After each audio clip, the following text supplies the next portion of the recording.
Hello, magandang umaga sa inyo lahat. Ako nga pala si Alex ng Paps MOTO. Muli mag-share nga po pala ako sa inyo ng repair or ni-repair ko na. So bali, ito po ay head cowling ng Rusi Wave 100. Okay po, so ito po kasing Rusi Wave 100 na to ay nabasag itong part na to. Yan, basag po ito. So bali ni-repair ko na po ito, hindi ko na po maipapakita sa inyo yung pag-repair nito. Papakita ko na lang po sa inyo yung pagkinis nito. So bali ang idadagdag ko na lang po na ipakikita process ng repair ay ito. Kasi ano po ito ay pares po siya. Yan, pares po siya ganyan. So ito po yung part ng ni-repair ko. Bali hindi ko na po na ipakita. Ito po yung part ng ni-repair ko. Kung mapapansin nyo po ito, basag na basag po yan. Kasi wala po yung part na to. Ginawa ko lamang po ito. At mukha naman pong kamukha eh. Mukha naman pong pareha sila.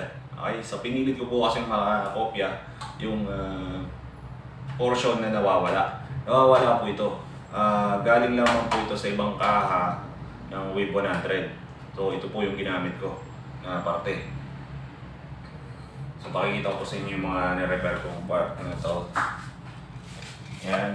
Ito po yung part na nawawala din. Wala din po siyang lagay ng tornilyo. Ginawa ko rin po yun dyan.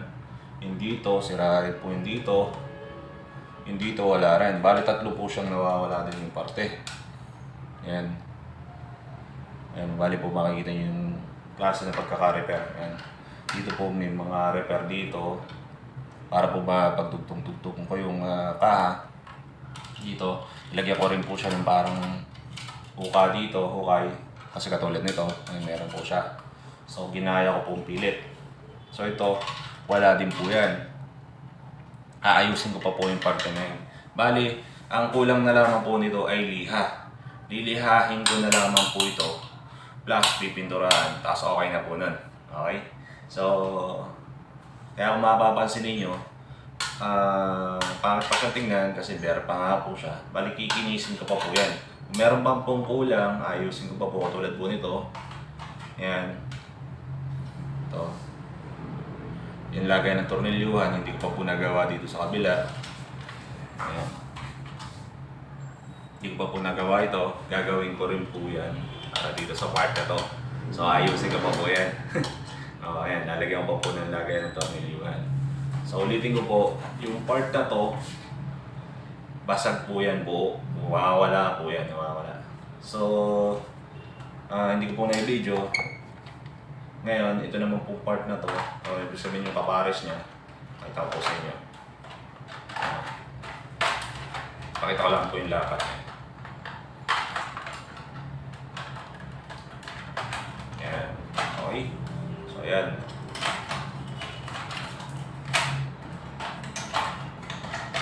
Yan po yung kapares niya. Ay lumapat. Meron kasi yung problema to eh. Hindi ko pa na-ayos.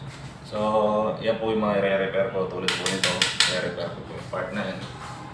Ayan, yung part na yan. I-repair ko po yan. Tapos ito. Ayan. So, papakita ko po sa inyo ng actual ang pag-repair ng head cowling. Ayan. Ito yung kabilang side. Linisin na lang natin pagkatapos. Okay? So, mga tornilyuhan po nito ay nawawala din. So, ayusin pa po yan. And dito, wala din po yung tornilyuhan niya dito. Tsaka yung tornilyuhan dito. Igagawa ko pa po yan. Plus, ito, yung mga lock na to. Ayan. Ayan, lock na yan. Dito, igagawa ko po yan. Okay po. So, ito pa pala. Ayan, basag yun dito. Basag yun dito. Okay. So, ganun na lang po muna. At umpisa na po natin ang ating project para sa araw ito. Okay? Game!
Mindanao Beats Club.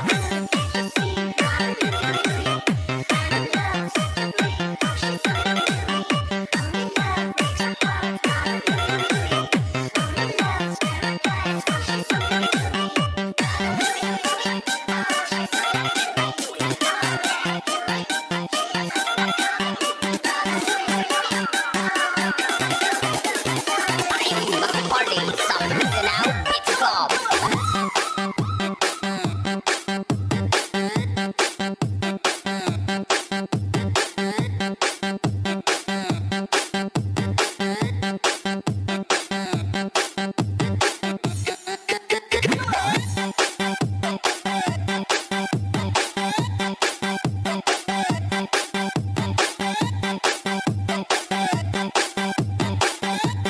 Basta MBC boys, the best, the best. Come on, come on.